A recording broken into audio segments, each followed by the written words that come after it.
ಅನ್ನವೇ ಮನದೊಳಾಲಸ್ಯವ ಮಾಡಬೇಡ ಅನ್ನದೇವ ಕೂಡ ಕೌರವೇಗನಿರವ ಅನ್ನದೇವ ಈಗ ಹೇಳಿದೆನಲ್ಲ ಬರೆಯ ಅನ್ನದೇವ ಲಾಲಿಸಿ ಕೇಳಿದ್ದಿ ನೊಸಗೆ ಅನ್ನದೇವ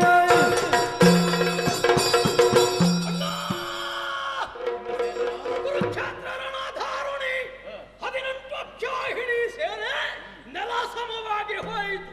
ವಿರೋಧಿ ಪಾಳೆಯದಲ್ಲಿ ಉಳಿದವರು ಬೆರಳೆಣಿಕೆಯವರು ಮಾತ್ರ.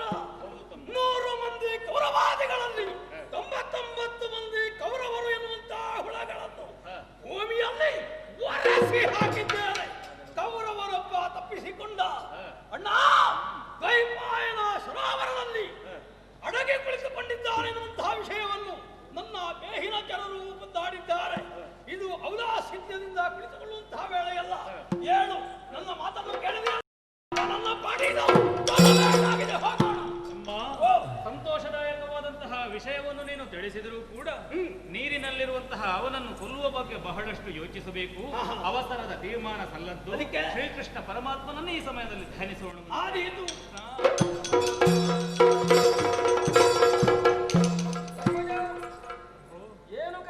ಸ್ವಾಮಿ ಲಾಲಿಪುದು ಮಾತಾ ಲೋಕವಿಖ್ಯಾತ ಸ್ವಾಮಿ ಲಾಲಿಪುದು ಮಾತಾ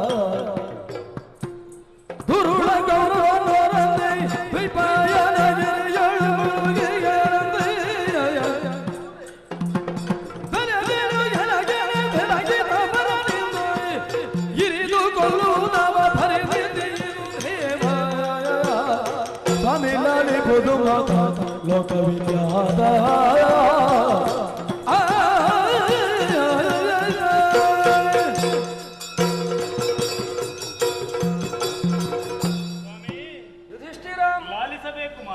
ಹೇಳೋಣ. ಚಿಂತೆಯಿಂದಲೇ ಇದ್ದೆ.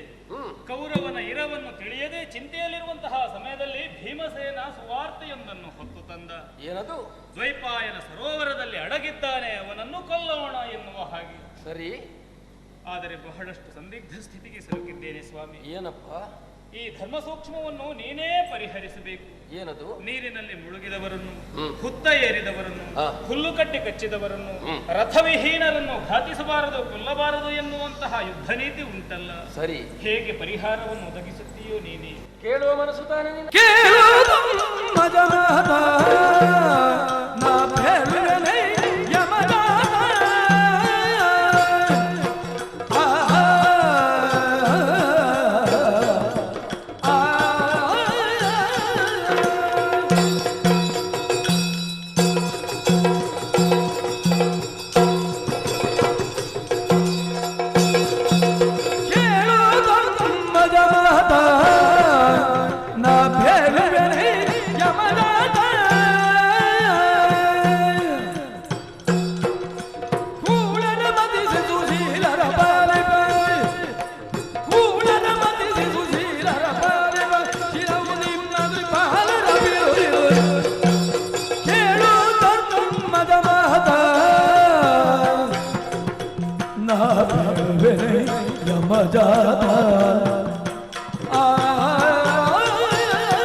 ಧರ್ಮ ಸೂಕ್ಷ್ಮವನ್ನು ಚೆನ್ನಾಗಿ ಬಲ್ಲವನು ನೀನಾಗಿದ್ದರೂ ಕೂಡ ನಾನಿರುವ ತಾಣದಲ್ಲಿ ನನ್ನಿಂದಲೇ ಪರಿಹಾರವನ್ನು ಕಂಡುಕೊಂಡು ಮುನ್ನಡೆಯುವಂತಹ ಒಳ್ಳೆಯ ಸ್ವಭಾವವನ್ನು ರೂಢಿಸಿಕೊಂಡವನು. ಕೇಳುವ ಮನಸ್ಸುಳ್ಳಂತಹ ನಿನಗೆ ಸಮಾಧಾನದ ಮಾತನ್ನು ನಾನು ಆಡಬಲ್ಲೆ. ಕೂಳರನ್ನು ಮತಿಸಬೇಕು, ಸುಶೀಲರನ್ನು ಕಾಯಬೇಕು ಎನ್ನುವುದು ರಾಜತ್ವದ ಮೇಳಕ್ಕೆ ಒಪ್ಪಿದಂತಹ ಬಿರುದು. ಸುಯೋಧನ ಕೂಳನಿದ್ದಾನೆ ಎನ್ನುವುದು ಲೋಕಪ್ರಚುರವಾದಂತಹ ವಿಷಯವೇ ಸರಿ ಎನ್ನುವುದರಿಂದ ಅವನನ್ನು ಕೊಲ್ಲುವ ಉದ್ಯೋಗದಲ್ಲೇ ಮನ ಮಾಡಬೇಕಲ್ಲದೆ ಬೇರೆನ್ನೇನೂ ಮಾಡುವುದಕ್ಕಾಗುವುದಿಲ್ಲ. ದುಷ್ಟ ಶಿಕ್ಷಣ ಮಾಡುವುದಕ್ಕಾಗಿ ತಾನೇ ನೀನು ದೀಕ್ಷಾಬದ್ಧನಾದವನು. ಏನು ದುಷ್ಟರು ಉಳಿಸುವುದಕ್ಕಾಗ್ತದೋ? ಬದುಕಬೇಕು ಎನ್ನುವುದಕ್ಕಾಗಿ ಪ್ರಯತ್ನಶೀಲರಾಗುವಂತಹ ಮಂದಿಗಳು ಬಹಳಷ್ಟು ಇರ್ತಾರೆ. ಈ ಹಿಂದಿನ ಯುಗದಲ್ಲೂ ಒಬ್ಬನಿದ್ದ ಹಿರಣ್ಯಾಕ್ಷ ಹಿರಣ್ಯಕಶ್ಯಪರೆಂಬವರು ಅಘಟಿತವಾದೀತು ಎನ್ನುವ ಹಾಗೆ ವರಬಲವನ್ನು ಹೊಂದಿದವರು ಅಂತವರು ತನ್ನ ತರಳನಿಗೆ ಅನ್ಯಾಯವನ್ನು ಮಾಡುತ್ತಾ ಹರಿವಿರೋಧವನ್ನು ಸಾರುತ್ತಾ ಧರ್ಮ ವಿರೋಧಿಯಾಗಿರುವಂತಹ ಕಾಲಕ್ಕೆ ಕಂಬದಲ್ಲಿದ್ದಾನೋ ಅಂತ ಬಷ್ಟಿದ್ರೆ ಅಲ್ಲಿಂದಲೇ ಒಡೆದು ಬಂದಂತಹ ನೃಸಿಂಹನು ನೃಶಂಸನಾದಂತಹ ಹಿರಣ್ಯಕಶ್ಯಪನನ್ನೇ ವಧಿಸಿದಂತ ಎಷ್ಟೋ ವರ್ತಮಾನಗಳು ನಿಮಗೆ ತಿಳಿದಂತಿದೆ. ಇಂತಹ ಅನೇಕ ಪ್ರಕರಣಗಳುಂಟು. ನಿಮ್ಮ ಪಾಲಿಗೆ ಹಲವು ರೀತಿಯ ಅನ್ಯಾಯವನ್ನು ಮಾಡಿದವನೀತ. ಕಪಟದ ದ್ಯೂತವನ್ನಾಡಿದ, ನಿಮ್ಮನ್ನು ವಿಪಿನಕ್ಕೆ ಅಟ್ಟಿದ, ದ್ರುಪದಜೆಯ ಸೀರೆಯನ್ನು ಸೆಳೆದ, ಬರೇ ಕೋಡಿತನದ ವ್ಯವಹಾರವನ್ನು ಗೈದವನೀತ. ವತ್ಯನಿದ್ದಾನೆ, ಶಿಕ್ಷಾರ್ಹನಿದ್ದಾನೆ ಎನ್ನುವುದು ಸರಿ ಅಂತಾದರೆ ಯೋಚಿಸುವ ಪ್ರಶ್ನೆ ಇಲ್ಲ. ಭೀಮ ಹೇಳಿದ್ದೇ ಸರಿ, ಶಿಕ್ಷಿಸಲೇಬೇಕಾಗ್ತದೆ. ಎಷ್ಟಾದರೂ ಬಂಧುವಲ್ವೇ ಸ್ವಾಮಿ? ಓ, ಅದೊಂದು ನಿನಗೆ ಪ್ರಶ್ನೆ. ಬಂಧುಗಳನ್ನು ಕೊಲ್ಲಬಹುದೋ ಬಾರದೋ ಎನ್ನುವಲ್ಲಿ ನೀನು ನನ್ನನ್ನು ಆದರ್ಶವನ್ನಾಗಿ ಉಪಯೋಗಿಸಿದ್ರೆ ಆಯಿತು. ಹೇಗೆ? ಸರಿಯಾಗಿ ಯೋಚನೆ ಮಾಡು ಹಿಂದಿನ ಪ್ರಕರಣವನ್ನು. ನನ್ನ ಅಮ್ಮನಿಗೆ ಅಣ್ಣನಾಗಿದ್ದ ಕಂಸ, ಸಂಬಂಧದಲ್ಲಿ ನನಗೆ ಸೋದರ ಮಾವನಾತ. ಮಾವನೆನ್ನುವಂತಹ ಬಂಧುತ್ವದ ನೆಲೆಯಲ್ಲಿ ನಾನು ಕಂಡಿದ್ದೇನೆ ಅವನನ್ನು.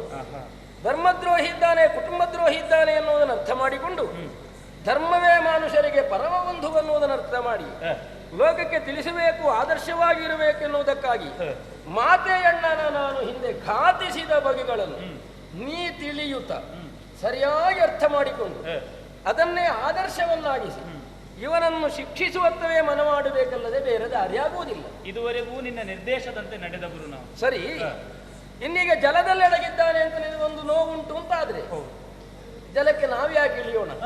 ಅವನು ಜಲದಿಂದ ಎಬ್ಬಿಸಿ ವೀರೋಚಿತವಾದಂತಹ ಸಂಗ್ರಾಮವನ್ನು ಕೊಟ್ಟು ಆ ಮೂಲಕವಾಗಿ ನಮ್ಮ ಮೇಲ್ಮೆಯನ್ನೇ ಕಾಯ್ದುಕೊಳ್ಳೋಣ. ಅದು ಸರಿಯಾದ ವಿಷಯ ತಾನೇ. ಅದನ್ನು ಯೋಚನೆ ಬೇಡ, ನಾವು ನೇರವಾಗಿ ಆ ಕಡೆಗೆ